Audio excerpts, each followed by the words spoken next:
سڵاو لە بینەرانی ئازیزی کەناڵی BK4 ئەم کاتتان باش. ئەمڕۆ لە وڵاتی بەریتانیا ئێستا لەگەڵ بەڕێز سامان سالح داین چالاکوانێک. ئەم کاتتان باش بەخێر هاتن بۆ بەرنامەکەمان. زۆر سپاس بۆ ئێوە بەخێر هاتن. سەرەتای بەرنامەکە پرسیاری یەکەم دەمەوێت دەست پێ بکەم بەوەی کە ڕای بەڕێزتان چییە؟ ئایا دەربارەی ڕای دەربرینی ئازادی لە هەرێمی کوردستاندا؟ دووبارە زۆر سپاس. بە بۆچوونی من ئەو بارودۆخەی کە لە کوردستانە هەیە و بابەتی ئازادی ڕادەربڕین لە کوردستاندا بابەتێکی گاڵتەجاڕیە، شتێکی گاڵتەجاڕیە. لە کوردستانە هاوڵاتی و میدیاکار و ڕۆژنامەنووسان لەسەر کۆمنتێک سزا ئەدرێن ئیهانەیەکرێن ئەکوژرێن. دەسەڵاتی کوردی مامەڵەکردنی لەگەڵ هاوڵاتیانە تا لە بابەتی ئازادی ڕادەربڕینە تا ئەو ڕادەیە کە ئەو پرۆسەیە مەترسی نییە بۆ سەر دەسەڵات و پێگەکانیان. جگەل لەوەش لە عێراقی و هەرێمی کوردستان بەهۆی ئەو جیاوازیە ئیتنیە و مەزهەبیە و ڕەنگە و ڕەنگەی کە لە عێراقا هەیە زۆر قورسە هاوڵاتیان بتوانن بە ئاسانی جیاوازیەکانیان دەرببڕن، ڕائەکانیان بڵێن. بە بۆچوونی من جارێکی تر هەرێمی کوردستان بە تایبەتی لە بابەتی ئازادی ڕادەربڕین بۆ هاوڵاتیاندا لە بازنەیەکی بچووکایە و جارێکی تر تا ئەو شوێنە مەترسی هەیە، تا ئەو شوێنە ڕۆڵی هەیە، کاریگەری هەیە کە مەترسی نییە بۆ سەر پێگە و دەسەڵاتەکانیان. بەڕێز سامان، بۆم گرنگە بزانم کە وەک دەزانی ژمارەیەکی بەرچاو لە میدیاکان هەیە کە دابەش بووە بەسەر گروپە جیاوازەکاندا لە کوردستاندا. ئایا چۆنی دەبینن ڕۆڵی ئەو میدیانە؟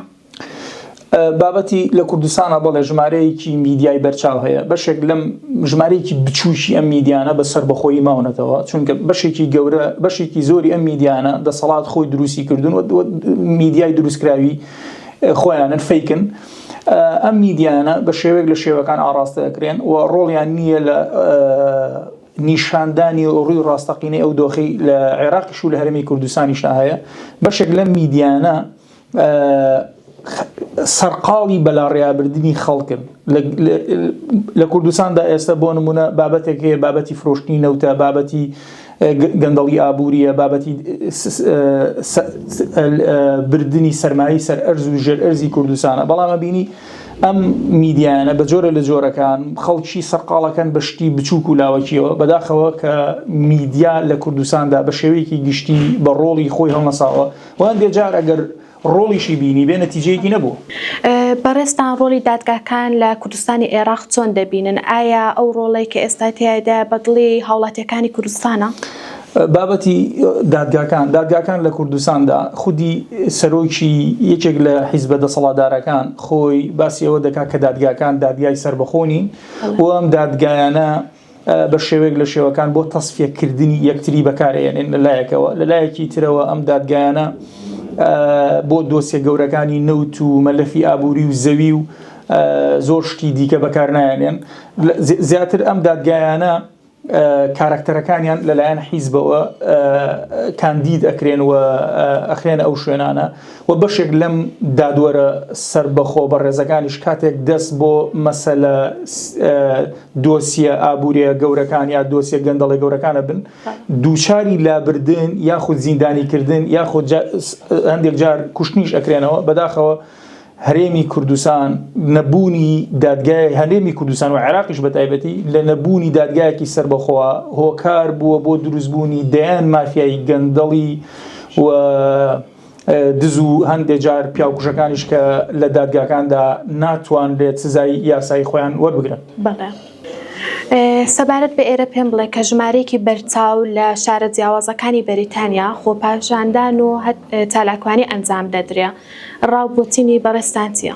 بەشداریکردنی چالاکەوانان لە خۆپشاندانەکانی وڵاتی بەریتانیا و لەو چالاکانەی کە هەیە بەڕاستی ڕۆڵ و گرنگی خۆیانیان هەیە لە ناساندنی ڕووی ڕاستەقینەی دەسەڵاتی کوردی و دەسەڵاتی عێراق لە مامەڵەکردنی لەگەڵ هاوڵاتیانی عێراقا ڕۆڵی گرنگی گێڕاوە. بەشێکی زۆری چالاکەوانان لە ئێستادا پەیوەندی باش دروست بووە لە نێوان چالاکەوانانە زایدەن پەرلەمانتارانی ئەم وڵاتە کە ئەمەش لۆبیەکی بەهێزە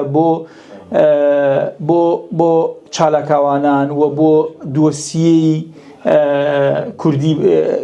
دۆسیەی کوردی و ئەمەش لە داهاتوودا ڕەنگە لە ئێستادا ئەگەر ڕۆڵێکی بچووکی هەبێ بۆ داهاتوو ڕۆڵی گەورە و گرنگێک گەڕێ لەوەی کە ئەو دەسەڵاتەی لە هەرێمی کوردستان هەیە دەسەڵاتێکی گەندەڵە و چالاکاوانان ئەتوانن ڕۆڵ ببینن لەم وڵاتە لە کارە خێرخوازەکان کە لە نەتیجە ئەنجام دەدەن.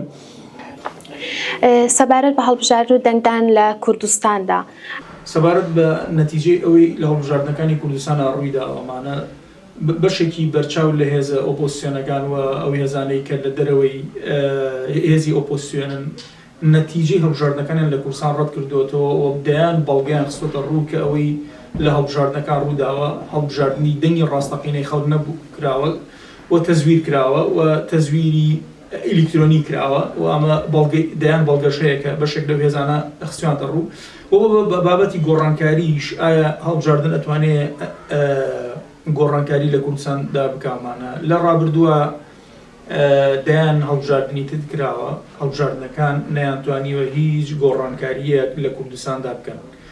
هەرێمی کوردستان بەراورد بە 20 ساڵی ڕابردوو ئێستا